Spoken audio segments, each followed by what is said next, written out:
¿Qué tal, amigos? Espero que esta vez sí se vea. Hemos tenido problemas en eso de compartir la pantalla. Ojalá que sí se esté reproduciendo. Voy a hacer ahorita un intento de ver si se está viendo. Sí se está viendo. Perfecto. Bueno, vamos a comenzar.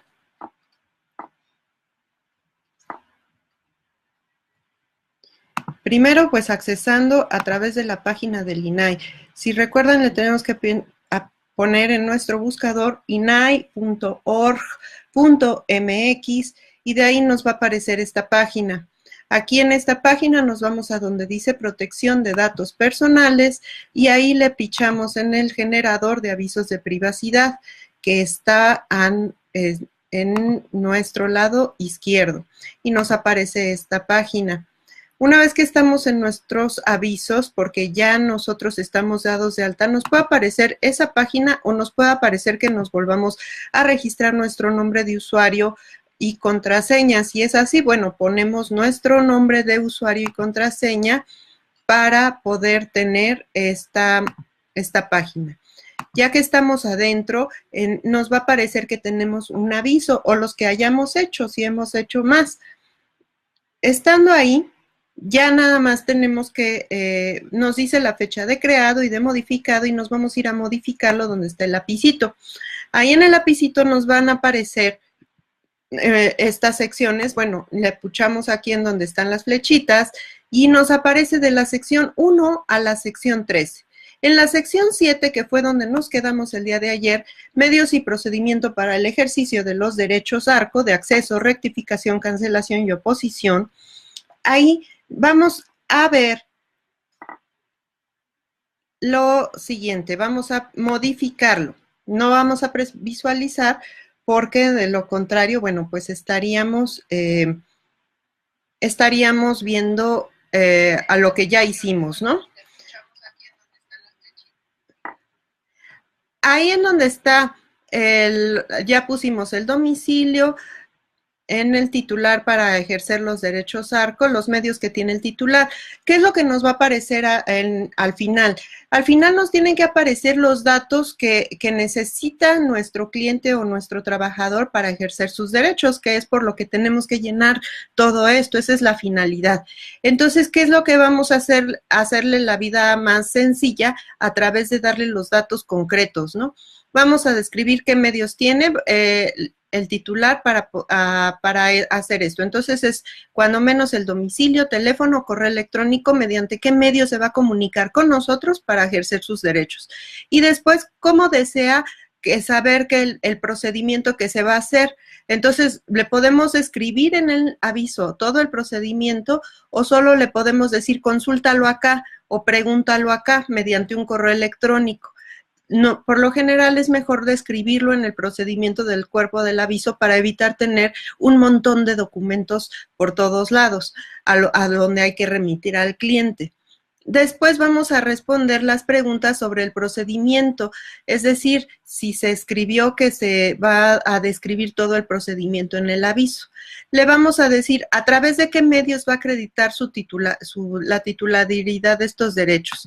Entonces aquí le vamos a poner nuestra dirección, domicilio, correo, y si en todo caso podríamos poner teléfono, aunque no es muy recomendable porque alguien va a tener que informarle todo los medios a través de teléfono.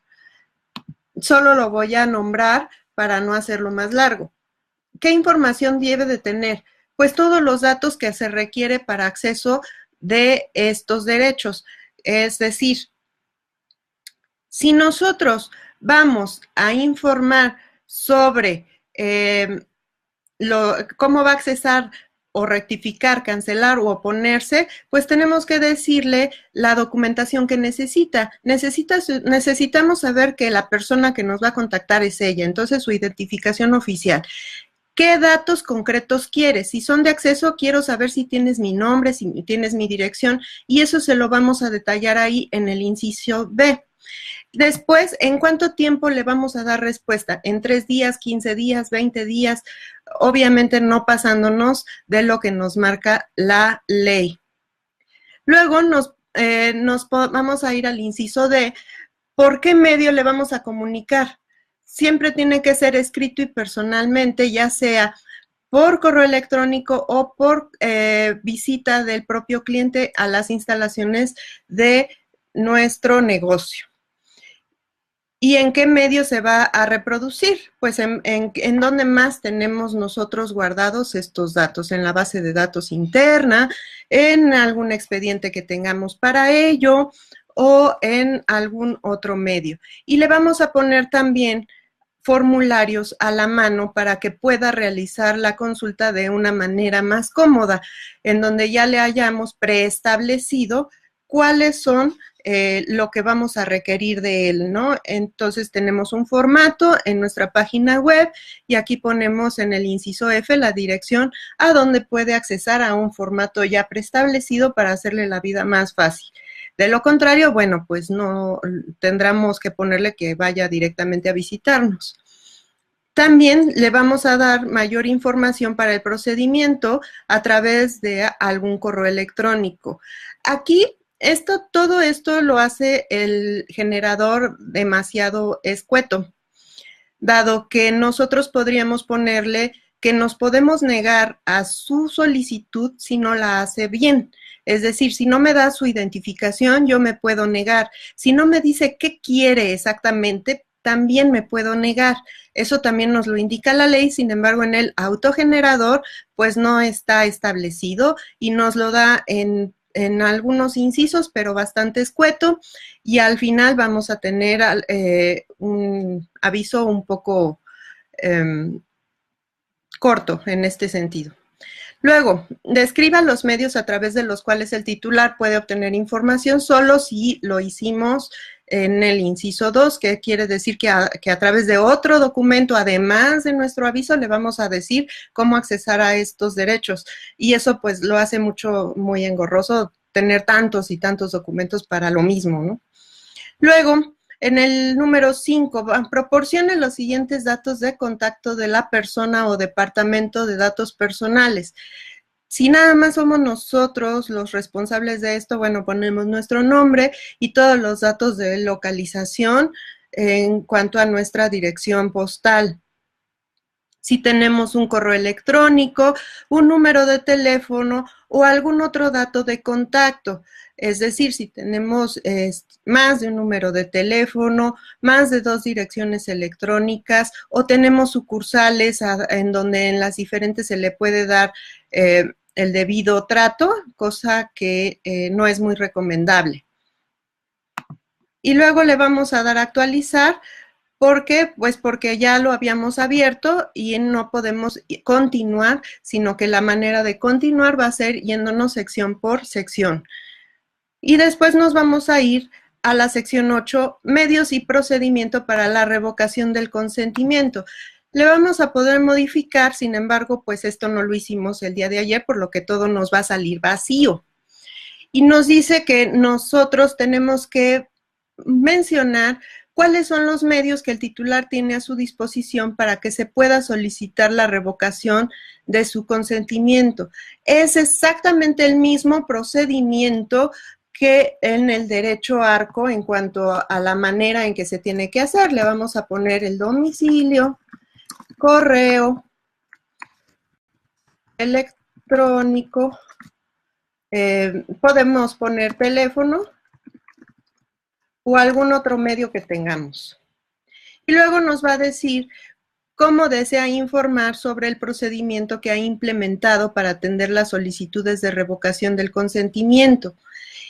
Entonces, aquí cuando le hacemos clic en el signo de interrogación, pues nos da una explicación para que podamos entender un poco más sobre esto. Y nos dice que para que podamos dar atención a las solicitudes de revocación del consentimiento y se puede avisar al cliente en 2 modalidades, al cliente o a nuestros empleados, que son de los 2 principales personas a las que nosotros les manejamos datos personales. Nuestros clientes, como puede ser en este caso de una escuela, los alumnos o los padres de los alumnos y los empleados, porque pues cuando nos llenan una solicitud de empleo y nos están dando sus datos personales, nosotros también somos responsables del tratamiento que se les va a dar.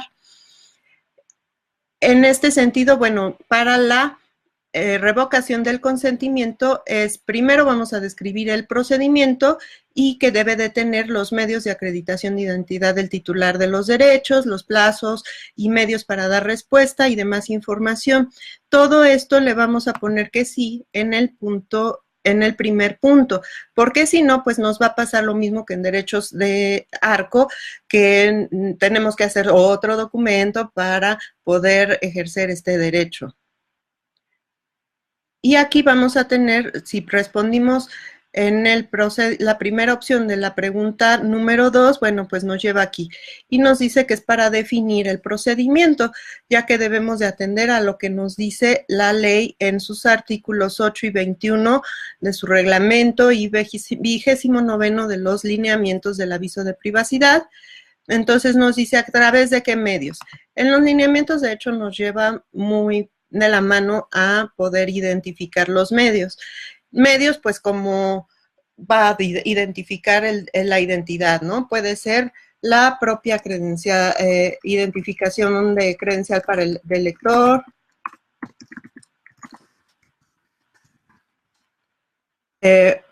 o la representatividad, por ejemplo, si fuera un niño el que quiere hacer modificaciones o de los datos del que se quiere hacer modificaciones, puede ser la credencial de la escuela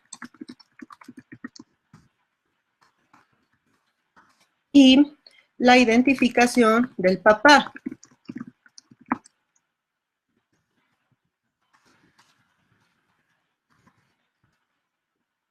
Dado que ya manejamos de ellos, pues tal vez el acta de nacimiento y otros documentos que le podamos haber pedido antes de formar parte, pues ya tenemos esos datos. Ahora, ¿qué información y documentación debe de contener la solicitud? Pues, ¿cómo nos van a hacer la solicitud, no? Es decir, ¿qué es lo que nos van a pedir ahí? Entonces, ¿qué nos van a pedir? ¿Por qué van a revocar? El por qué.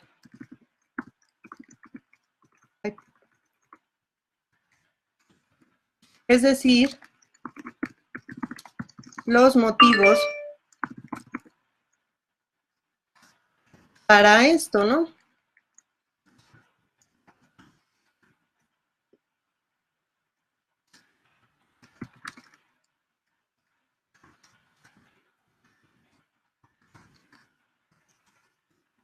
Los motivos y la identificación.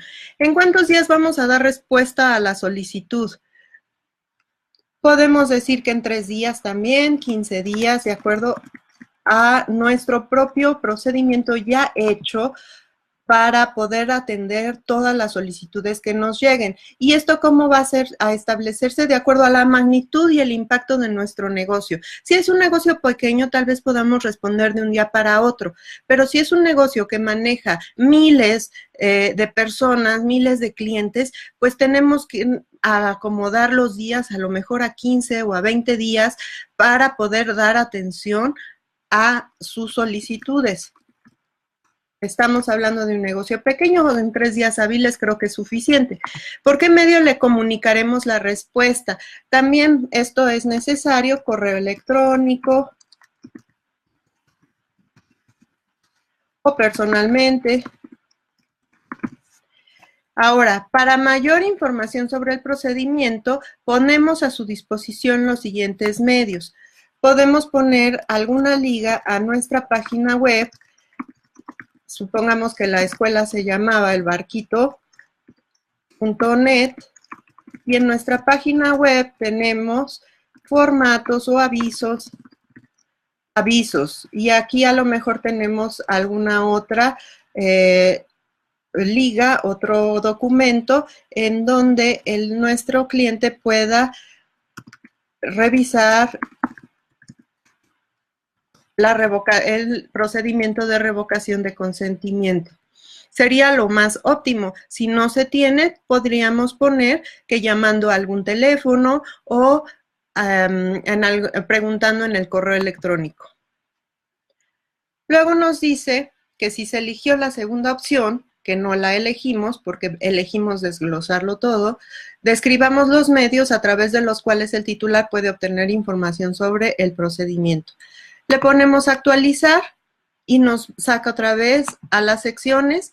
Ya vamos a la sección 9, medios para limitar el uso y divulgación de datos personales. Y aquí nos va a decir cómo nosotros vamos a limitar o qué es lo que estamos haciendo en materia de seguridad dentro de nuestro negocio para que indiquemos las acciones, opciones y medios que se han instrumentado para limitar el uso. Entonces, estos mecanismos dice que son distintos a los implementados para el ejercicio de los derechos ARCO y revocación del consentimiento. Es decir, como por ejemplo la inscripción a un listado de exclusión o registro de oposición, o el llamado a una línea telefónica o el envío de un correo para dejar de recibir llamadas o correos promocionales. Entonces, si nosotros no tenemos aquí delimitado una opción y medios para que podamos utilizar o divulgar, le vamos a poner simplemente que se comunique con nosotros. Correo electrónico. Teléfono. Para que nosotros podamos darle a través de él la respuesta indicada, dado que no tenemos ahorita tal vez implementado una forma de limitar el uso y divulgación de datos personales. Si lo tenemos, es decir, si ya contamos con un proceso y un procedimiento al efecto, se le va a indicar. Y también vamos a indicar si nos vale alguno de estos registros. Si estamos en el registro público para evitar la publicidad, que está en Profeco, es muy necesario ponerlo y lo vamos a poner en este caso. ¿Por qué? Porque nosotros nos deberíamos inscribir a este registro. Con eso nosotros vamos a crear confianza en nuestros clientes de que operamos con toda certeza ante estas autoridades. Y luego en el registro público de usuarios, en el REUS, si estamos hablando de cosas financieras, es decir, si nosotros estamos tratando con actividades del sistema mexicano financiero, vamos a tener que estar en el registro público de usuarios de aquí. Si estamos en cualquier otro servicio, en el de arriba, que es Profeco, en este caso vamos a decir que solo el de arriba. Luego, si cuentan con listados de exclusión en los que el titular puede inscribirse para que sus datos personales no sean tratados o dejen de ser tratados para ciertas finalidades. Y le vamos a poner que sí, los listados de exclusión pueden ser registros propios o de otros sectores. Supongamos que en el sector educativo están estos registros de exclusión y bueno, si se van a inscribir ahí los datos, entonces sí, si no, no. Y de todas maneras es muy confiable tener un registro propio. Y luego vamos a dar los datos de los listados y le vamos a poner el nombre del listado, algún nombre que tenga, las finalidades y le podemos decir derechos ARCO, exclusión de datos, etcétera, ¿no? Y los medios a través que se puede dar, correo electrónico y la dirección postal. Y bueno, si tenemos otro tipo de listados, los vamos a ir nombrando, le vamos a poner actualizar. Y luego nos vamos a ir a la 10, tecnologías.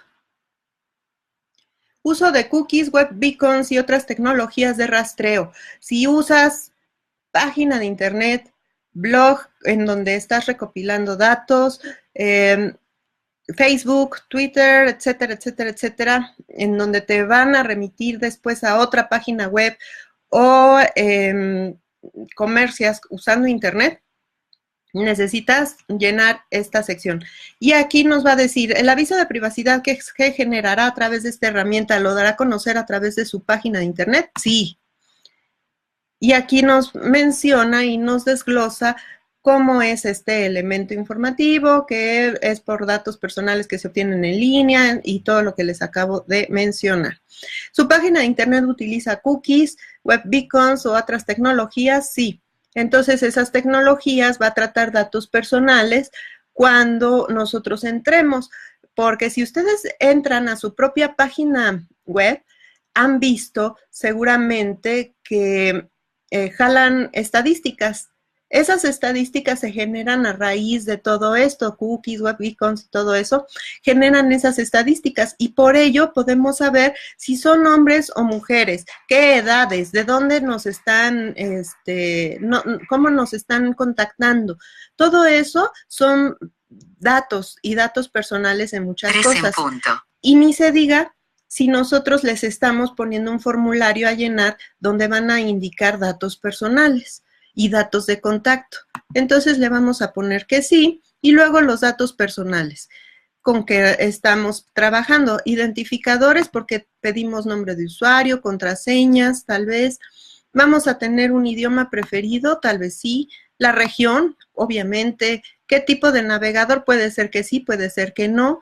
Tipo de sistema operativo también puede ser que sí o no. La fecha y hora de inicio, eso casi siempre lo jalan las cookies, las páginas web. Las búsquedas realizadas a lo mejor no. La publicidad revisada a lo mejor no. Las listas y hábitos de consumo puede ser que no.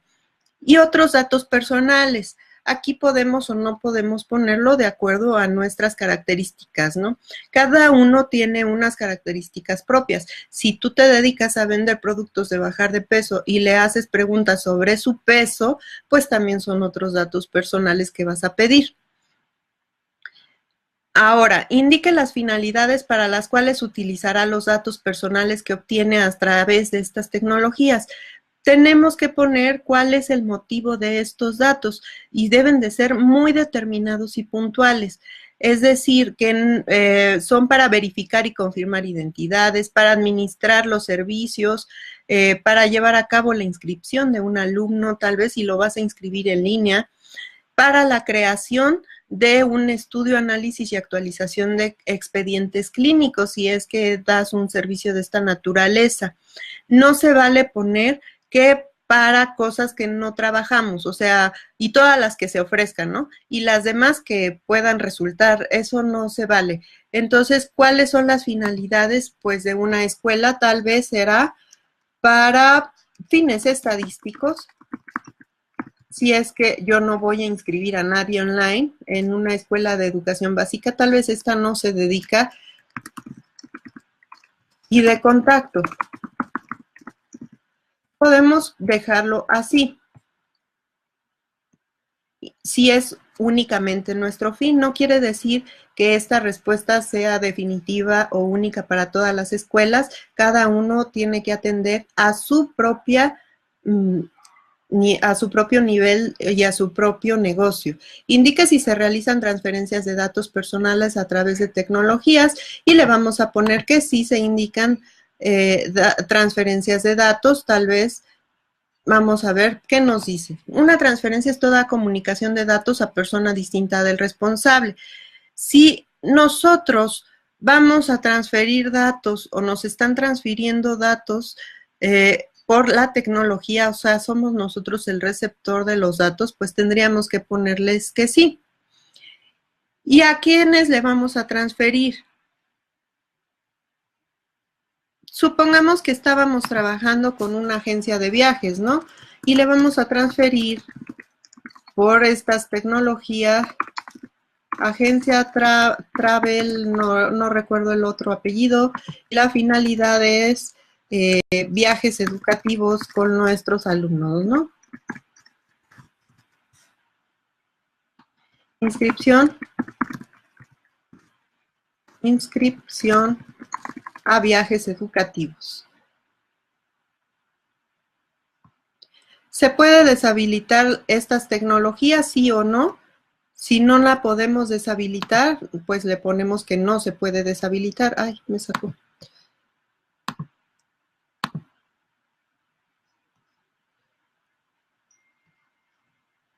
Ok. ¿Cómo vamos a informar sobre la forma en que se puede deshabilitar estas tecnologías? Como le pusimos en que no se puede deshabilitar porque a lo mejor no tenemos el alcance, dado que rentamos alguna plataforma como podría ser estando incluidos en otro tipo de publicidad o en la publicidad de la agencia, o desconocemos al principio de nuestros negocios este tipo de cosas, pues le ponemos que no es posible deshabilitarlas. Si lo conocemos que sí es posible, vamos a describir el proceso de cómo se va a deshabilitar. Es decir, si ya en nuestra página pudimos implementar una manera en que nuestro cliente se pueda dirigir a nosotros para deshabilitarlo y seguir continuando con el servicio, o definitivamente si se va a deshabilitar, pues se va a privar de nuestros servicios y nuestro servicio es puramente online.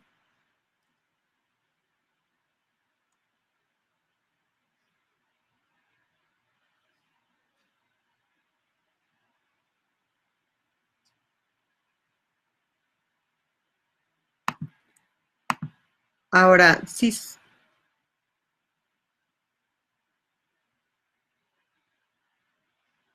usted eligió la segunda opción, indica en medio de conocer cómo se puede deshabilitar la tecnología.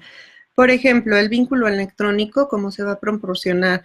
Si nosotros no tenemos ahorita un vínculo electrónico, pues simplemente le podemos poner que en caso de que tenga un problema en nuestra tecnología, que se comunique al correo electrónico. En cuanto a que le hubiéramos pedido algún dato y no se haya actualizado o se haya actualizado mal o simplemente no quiera dar más datos. Y los cambios al aviso de privacidad. Nuestros cambios van a estar en la sección 11 y es ya la penúltima sección y nos dice qué medios vamos a usar para dar a conocer los cambios. Y es decir, si vamos a cambiar todo nuestro aviso de privacidad desde el principio hasta el fin, pues tendrá que ser un nuevo aviso. ¿Sí? Es decir, cambios sustanciales en cuanto a las finalidades de nuestro negocio, la identificación del responsable, los datos sustanciales van a ser un nuevo aviso. Si no, simplemente será por los mismos medios en que se dio a conocer.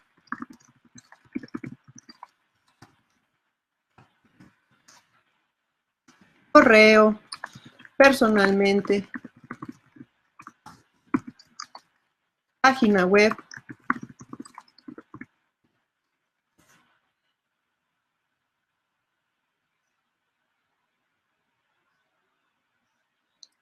Luego, entonces, ¿por qué tipo de medios se dará a conocer los cambios en el aviso de privacidad? Y nos dice a través de medios generales como la página de internet, etcétera, etcétera. Y entonces aquí le ponemos que un medio de entrega directa al titular, por ejemplo, mandándolo al domicilio, un medio indirecto o ambos. Lo recomendable es que sea ambos.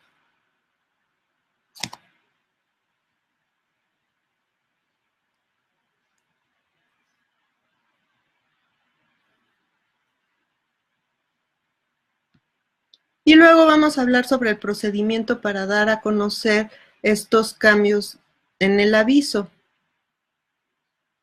Y los procedimientos es igual, ¿no? Vamos a describir que se va a tratar a través de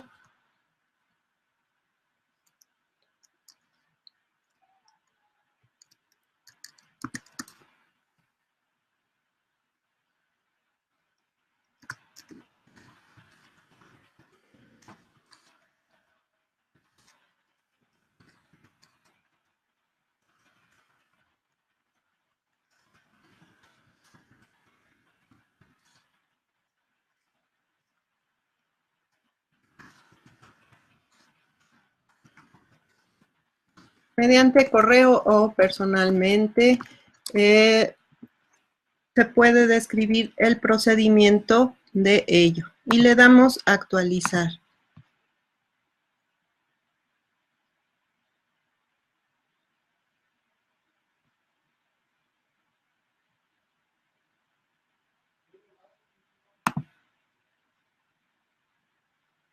Ay. Ahora bien, aquí en este último, el consentimiento del titular para todos o algunos de los tratamientos informados en el aviso. Le podemos decir que sí requerimos consentimiento del titular para todos o algunos de los tratamientos, o le podemos decir que no. ¿Por qué? Porque depende de qué es lo que le vamos a pedir. Si no es necesario el consentimiento, pues no se lo vamos a pedir, porque no es necesario si está previsto en una ley, si son datos de acceso público, que cualquiera puede tener acceso a ellos, si los datos personales vienen de un procedimiento previo, si tienen propósito de cumplir obligaciones de alguna relación jurídica, si hay una situación de emergencia, como salvarle la vida porque necesitaban saber el tipo de sangre para hacerle alguna transfusión, un ejemplo, o se dicte una resolución por autoridad competente. Ahora bien, ¿cómo se exceptúa uno de esto? Pues porque la ley diga que es un consentimiento tácito, como ya lo vimos en días anteriores, o porque no resulta aplicable, simple y sencillamente. Entonces, sí requerimos para algunos, por lo general, un consentimiento. Y en caso de que resulte que requerimos consentimiento expreso o por escrito, para todos o algunos, desea obtenerlo a través del aviso de privacidad y le vamos a poner que sí. Y sí necesitamos, en el caso de escuelas, un consentimiento expreso y por escrito, porque vamos a trabajar también con, aunque sea una actividad secundaria, con datos sensibles, como por ejemplo saber sus alergias y tipo de sangre. Y necesito expreso y por escrito, dado que así se requiere por ley. Y le vamos a poner actualizar. Y luego nos vamos, como ya acabamos, nuestras 13 secciones, y llenamos la 13. La 11, sí. Como ya las acabamos, simplemente le vamos a dar previsualizar. Si se fijan, el aviso de privacidad en autogenerador tenemos que tener mucho cuidado en cómo lo hacemos, porque los datos que nos va a dar, aunque se ve súper largo, empezamos mal. Juan Pérez González, mejor conocido como El Barquito, porque Juan Pérez es el dueño de la escuela El Barquito y El Barquito no tiene una acta constitutiva. Entonces, tal vez solo sea necesario poner Juan Pérez González y redactarlo después en otra forma en Word a su conveniencia para ponerle que es el dueño de la escuela llamada El Barquito, con domicilio en todos los lugares que le hemos puesto y tiene portal de internet, etcétera, etcétera. ¿Y para qué usamos sus datos personales? Estos datos, bueno, cada uno tiene que tener el propio. Esto es un supuesto en un ejemplo, tal vez incompleto. Si nos vamos realmente a una escuela de nivel básico, puede tener más fines, pero se tendría que ver directamente cada uno con su negocio. Entonces, es muy importante ver cuáles son las finalidades de su negocio. Y luego todas las actividades descritas. En todos estos casos es necesario leerlo antes, porque pues en algunos casos dice a través de qué medios. Obviamente que nosotros no podemos dejarle la palabra domicilio, correo y teléfono. Esto es solo a manera de ejemplo. Es necesario que lo desglosemos como está arriba. Sin embargo, para hacer ejemplo y hacerlo más rápido, se pusieron esos datos.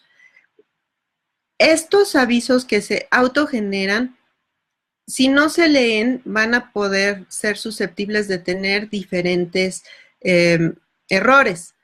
Es muy necesario leerlo y si se necesita modificarlo propiamente. Si se fijan al final, como si se pidió consentimiento para datos personales, aquí se hace el acotamiento. Consiento que mis datos personales sean tratados conforme al presente aviso, nombre y firma. Y luego también la última actualización, que es al día de hoy. Esto también es muy importante que lo tengan y lo consideren al momento de hacer su aviso. No es ciencia, se les puede mandar a hacerlo en Word. Si se fijan, se manda a hacerlo en archivo Word, se abre y aquí ustedes lo pueden modificar en Word como se les dé más fácil para que les quede perfectamente bien establecido. Al pasarlo a Word, todos los acentos y todos los puntos de los signos de puntuación no pasan bien. Así que es importante que lo vuelvan a redactar en algún sentido si les queda mal y se regresen al autogenerador para que les dé los datos exactos. Esto sí es cierto, resulta engorroso. En este sentido, el autogenerador es una buena opción en caso de que estemos trabajando con los datos personales por primera vez. Mas no lo recomiendo, no es muy recomendable en las subsecuentes, o lo aprendemos a hacer bien y cada quien adecuándolo a sus características, o finalmente recurrimos al abogado. Si recurrimos a un tercero para que nos haga el aviso, estas clases nos están sirviendo para conocer qué es lo que le vamos a pedir. Ya con esto, al saber qué lleva un aviso y posteriormente que vamos a seguir con más pláticas sobre cada tema para no hacerlo tan largo como se ve ahorita, que fueron más de 3 horas hablando de aviso de privacidad, de cómo elaborar el aviso, ya podemos irnos tal vez por alguna actividad en específico para saber qué se necesita y qué no se necesita, de acuerdo a nuestras finalidades y de acuerdo a nuestras tecnologías que aplicamos y de dónde sacamos los datos y con quién los trabajamos. Eso es lo que marca la pauta para que nuestro aviso sea algo funcional o tenga defectos. Si tiene defectos, les he de decir que vamos a ser susceptibles de diferentes sanciones que nos marca la ley. Si nosotros somos susceptibles a estas sanciones que nos está marcando la ley, como por ejemplo, se impondrán de 3 meses a 3 años de prisión. Estamos hablando de que ya nos privan de nuestra libertad, que estamos estando autorizados para tratar datos personales con ánimo de lucro y provoquemos una vulneración de seguridad a base de datos bajo nuestra custodia. Ojo con nuestros empleados que tienen bases de datos. Se sanciona con prisión de 6 meses a 5 años a quien con el fin de alcanzar un lucro indebido trate datos personales mediante engaño, aprovechándose de error en que se encuentra el titular. Si estás haciendo una rifa, un sorteo, alguna situación de este tipo, no das aviso de privacidad, engañas a la gente con tu rifa, con tu sorteo, y después los estás prospectando para tu negocio, te puedes hacer acreedor a cárcel. Y esto pues no sería nada bonito, ¿eh? Que las personas no conozcan la totalidad de esta información no quiere decir que no exista, así que tenemos que tener muchísimo cuidado con ello. Ahora, las infracciones que son sancionadas por el INAI por no cumplir con las obligaciones de la ley, que son, bueno, en un solo artículo se mencionan 19, van desde los 100 días de salario hasta los 160,000 días de salario mínimo, que ahorita ya convertidos a UMAS, a la unidad de... a la UMA, bueno, la multa de 100 UMAS estamos hablando de un poco más de 8,000 pesos. Y la multa de 160,000 UMAS ya estamos hablando de un poco más de 100,000 pesos. Y eso por los casos previstos en algunas fracciones de la ley. Podemos estar hablando de que podemos infringir 2 o más casos. Por ejemplo, no dar tratamiento a los datos personales contraviniendo los principios que ya vimos, los 7 principios que ya vimos. pues si contravienes con un cliente uno, con un cliente otro, y dos o tres te denuncian, pues estamos hablando de que se te van a ir juntando multas. No es necesario a lo mejor que lleguemos a esto, ¿no? No todos nuestros clientes están bajo el conocimiento de nuestra ley de protección de datos personales. Es así, eso es verdad. No hay un gran número de multas al respecto. Pero supongamos el caso del médico que fue la primera persona física sancionada por esta ley. Su sanción fue de 44,000 pesos. Nuestros bancos, Banamex es el más sancionado por este incumplimiento a esta ley. Sus sanciones van ya sobre más de 300 millones de pesos. Obviamente que para el tamaño de Banamex, pues 300 millones puede ser nada, pero para un médico 44,000 pesos sí puede sonarle. ¿Cuánto te costaría a ti no proteger debidamente los datos de tus clientes? ¿Y cuánto te gustaría a ti que no protegieran tus datos? Pues porque no sabes o porque no te da igual, ¿no? Si es así, bueno, puedes poner en riesgo muchas cosas, como ya lo hemos visto.